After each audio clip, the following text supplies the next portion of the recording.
అమ్మా ఏం చేస్తున్నావు? చికెన్ బిర్యానీ ఎట్లా వేయాలో చూస్తున్నా. అమ్మ ఇలా బిర్యానీ చేయబోతుంది.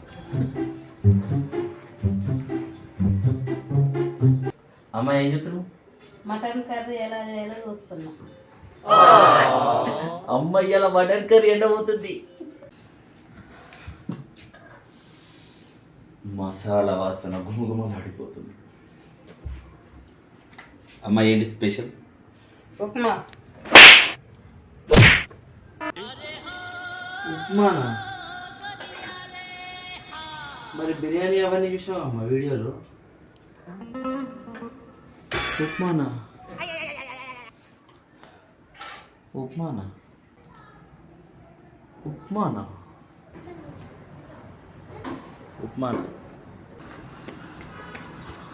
ఎడుగుతున్నావు? మా ఇంట్లో ఉప్మా అట. నడు నడు.